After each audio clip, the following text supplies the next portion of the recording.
Whether you have or haven't met a fursuiter before, or maybe you're planning on going to a con or a fur meet, or maybe you're just interested, it can be important to know how to interact with a fursuiter. Hello, I'm Shadow Raccoon, and today we're going to be looking at how to interact with a fursuiter. As fursuiters can be a crazy bunch, I'll be the first to admit it. We're willing to put up with bad vision, extreme heat, and often decreased mobility for hours on end, all for the fun of it. And that means we come with our own quirks, and sometimes I guess some of us can get a little bit snappy sometimes with fursuit, but again, with this kind of guide, this will help you through all that. And the first thing I'm going to say is you're going to meet a wide range of types of fursuiter. So you're going to meet things like the silent suitor, the toony one, the energetic crazy one, or maybe something realistic or horror. And of course there's like me, which I guess I describe as kind of laid back. I don't feel I fit into any of them categories, but there's a wide type of fursuiter, and whilst most of them are the same to interact with, there's going to be little minor differences. So where there is, I will include that as much as I can, especially silent suitors. They're probably the biggest one that's different from everything else just because they don't talk. And yeah, so hopefully this guide will help you there. It's important to be careful around fursuits. I can't stress this one enough. Fursuits are generally not cheap, and believe it or not, they're actually quite fragile too. And, I mean, you've got things like towels that are easy to tread on, the fur itself that's easily damaged, and of course light colours can pick up dirt really easily. So, you know, be careful, especially if you've got food and drink around fursuiters. You know, just keep your space and just try not to brush past them if you can. But also, if you meet a fursuiter who's got maybe like electronics, or they've got like details like teeth or something, be really careful there. You don't get too touchy-touchy or grabby-grabby. You could accidentally break something, damage it or something, maybe not even intentionally, but it could happen, and you just don't want to ruin your day and their day. So just be careful, especially around fursuiters with lots of detail.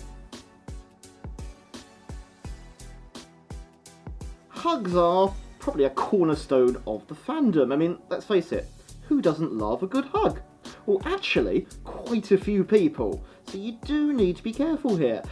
Don't just run up behind someone and hug them, grab them, or whatever.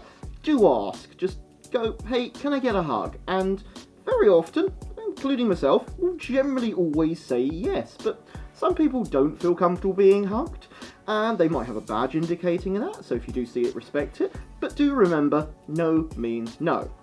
Now, obviously, I understand that, you know, it can be sometimes a little awkward if you do want to ask for a hug because maybe you're uncomfortable doing so, perhaps they're a silent suitor so you can't ask. So luckily, we actually have a universal gesture for that.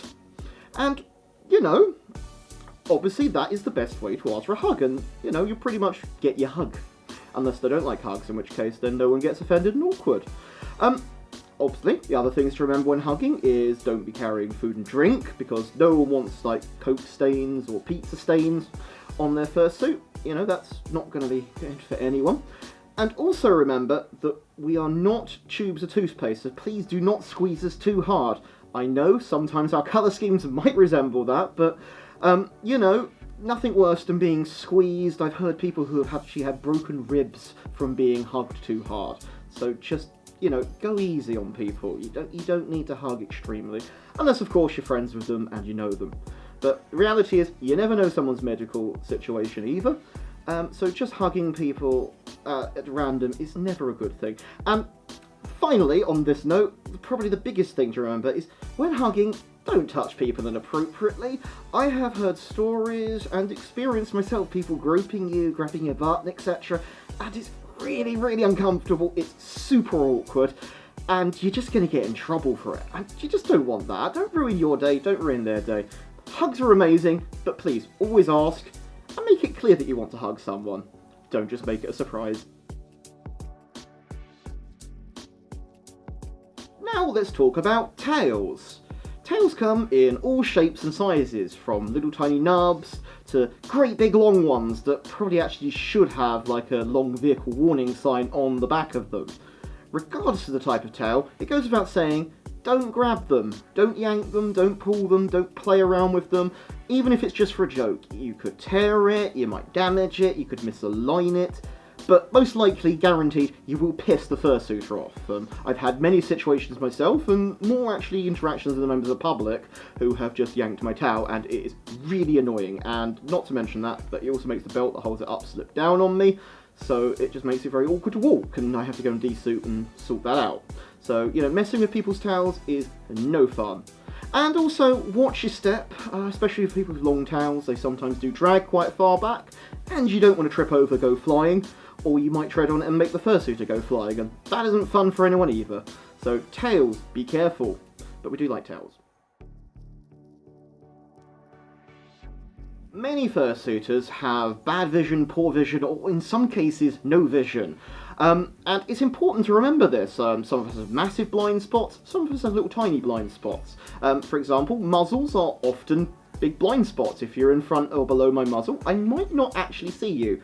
And it goes the same if you're at the side, or maybe you're just trying to hug from behind or something and going, guess who, or it's me, or something.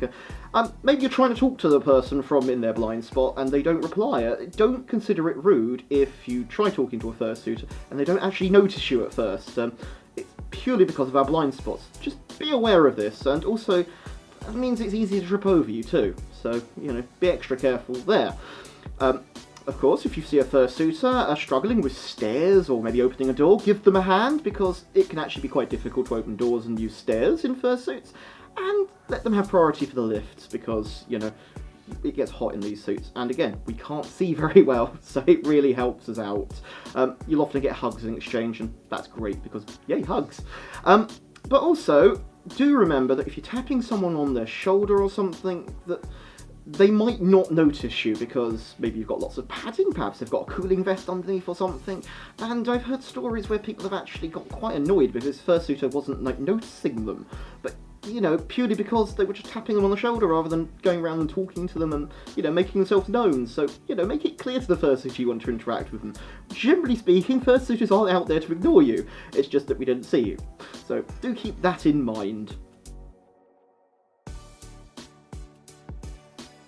Chances are you're probably going to want to talk to a fursuiter, and that's fine. You can generally chat with most fursuiters, maybe not silent suitors or horror suitors playing a character, and that's understandable.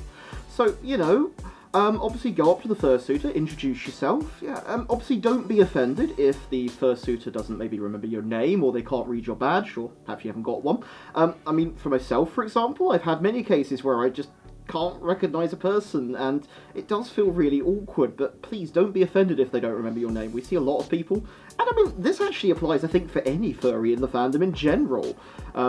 And yeah, it's obviously something that you've got to keep in mind, but, you know, you can pretty much chat with a fursuiter about most things. You can talk about their fursuit, or you could talk about the maker, or, you know, something non-furry if that floats your boat too. It's actually quite simple to talk to a fursuiter. Unless they're a silent suit, in which case don't do that. That is going to be super awkward for the person in the suit, and you're just going to kind of feel like, oh, they're not talking back, that's not good. They're silent suitors, they just don't want to talk. Talk to them outside of the suit. Of course, if you see a fursuiter who is maybe walking fast, or looks like they've got somewhere to be, they probably have, so, you know, don't stop them and try and have a conversation with them. Maybe they need to go to the fursuit lounge to cool off. Perhaps they're running late for a panel or a photo shoot or something. You know, respect the fact that they're probably moving fast for a reason. But yeah, otherwise, conversations with fursuiters is the same as talking to someone who's not in a fursuit, believe it or not. You know, it's all fun. I will happily pose for a photo if someone asks, or maybe a selfie, and to be honest with you, a lot of fursuiters generally will. But, you know, if you can, please do ask. It's so much nicer, you know. If you go up and say, hey, can I take your picture, you'll normally get a response. If they're a silent suitor, you might get a nod or a paw wave or something to indicate that it is okay. But, you know, some people will not want to have a photo. Maybe they've got to be somewhere or something. And, you know, respect that one as well. Obviously, if it's a group shot, it's fine. Go take lots of pictures. You know, it's always great. But obviously, keep an eye out just in case maybe there's someone who's not got their head on or something. Especially if you're taking kind of candid shots or random ones. You know, because honestly, people do get a little bit, you know, upset if you take a photo of them with their head off. I've seen maybe 2 or 3 pictures, I think, of myself where I've had to take my head off in the background or quite quickly in emergency, and I've seen photos around. It just annoys me a little bit. I don't like necessarily seeing photos of me without my head on. So, you know, and that's the same I think for a lot of fursuiters. So, you know, do check, see the environment. After the fur mate, please do upload them and, you know, make it known, put it on Twitter, share it on Telegram and that where your photos are, because seriously, it's nothing nicer than seeing the photos that you've taken of our fursuiters, and of course, that great feeling of finding a photo of yourself. Everyone loves it. The Fursuit Lounge. It is a magical place if you're a fursuiter. However, if you're not a fursuiter and not a handler, it's not an ideal place for you to be, so please don't go into the Fursuit Lounge unless you're helping out, or of course you're a fursuiter yourself. It's a noisy place, it's not a great place for conversations. There's lots of people with their heads off just trying to relax and sit down for 5 minutes. And of course, taking photos in there will also get you in a lot of trouble with the convention staff, so it's really not a great idea. And to be honest with you, there's a lot of better places outside of that room to talk and interact with fursuiters and get pictures anyway, so, you know, it's just not worth going in there. So, unless you're a fursuiter or a handler, please stay out of the Fursuit Lounge. And yeah, there we go. So that is my advice on how to interact with fursuiters. What advice have you got? Please drop it in the comments below. I'd love to see what you have to say. If you enjoyed this video, please give it a like. Click the subscribe button if you haven't already, or consider supporting me on Patreon. I'd like to thank my newest patrons who joined me on the $15 tier: Ultra, Bear Sinith, and Hermux. I hope I pronounced your names right, but your support is really appreciated. Thank you for joining my Patreon. I'm Shadow Raccoon, and I'll see you next time. Bye everyone!